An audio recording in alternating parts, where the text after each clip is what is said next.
All right, guys, so speed training week 2. We're going to use this elastic band that we have been talking about since the beginning of Practice Club.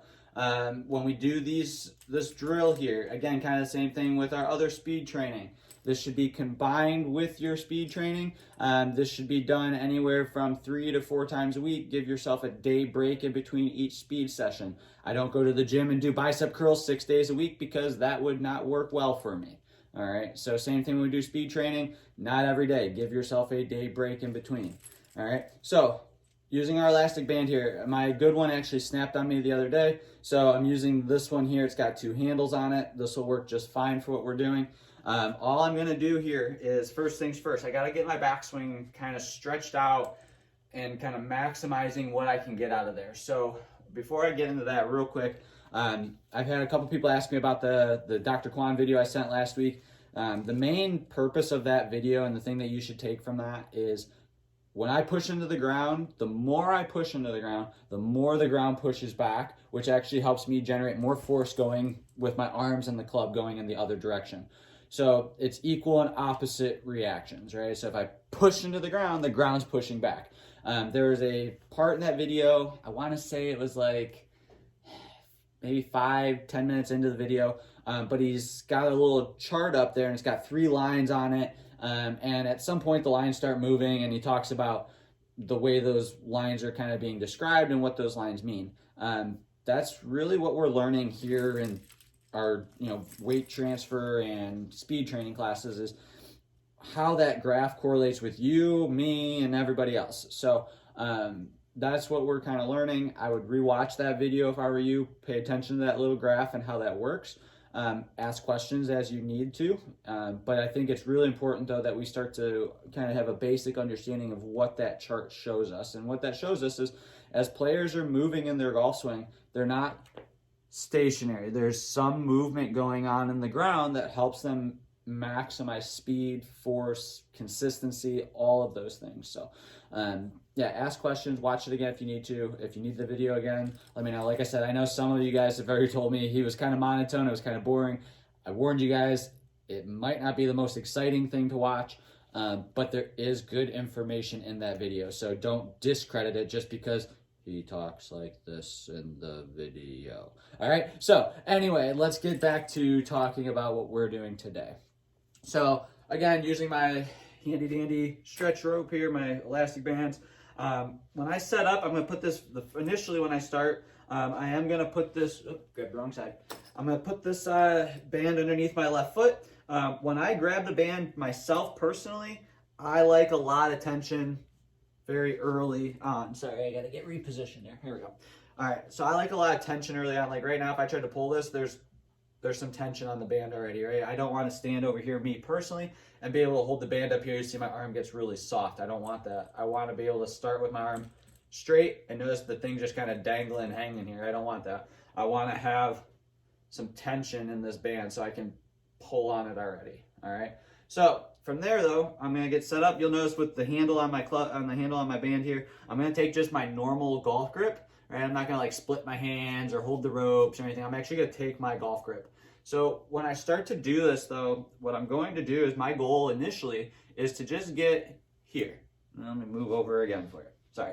All right, so I'm going to move here. So by the time my hands get just past my right thigh here, I have a good amount of stretch in this band. Like I'm pulling this band a good bit.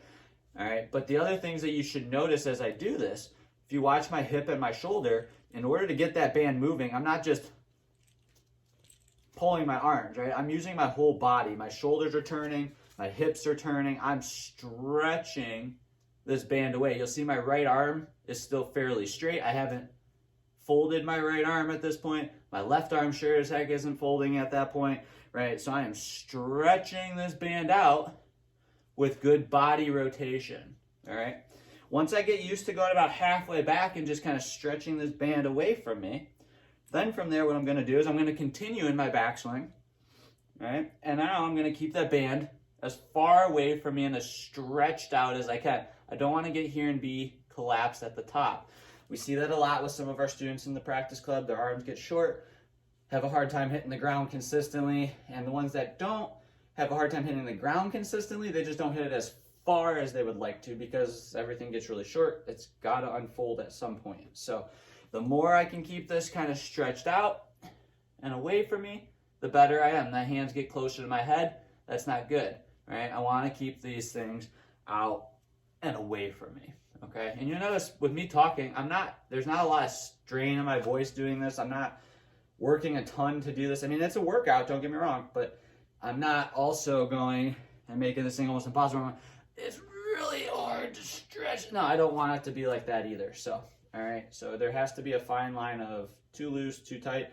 Mess around with it a little bit. You might have to challenge yourself a little bit, maybe make it loose at first and then progressively make it tighter as you do it more.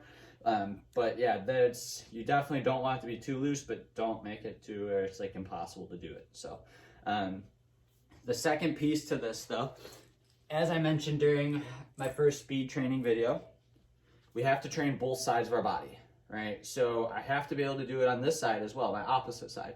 So what I'm gonna do, same thing, I'm gonna set up, nice tension in the band early. I'm gonna reverse my grip. Now, for some people that might feel weird. You don't have to take a left-handed golf grip. Just take a baseball grip left-handed if you want, okay?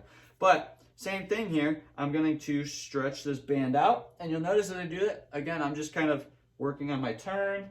I'm trying to stretch this band as far away from you as I can. I don't want to be here, okay? Now, as I do this, I'm gonna work on my backswing a little bit, do a couple of these, get used to feeling that, okay? From there, I'm actually gonna just transition straight into kind of working on my follow through so I don't have to swap the band around again. All right, so I'm gonna set back up. Now again, here I'm actually gonna go into my right-handed grip, so back into my conventional grip.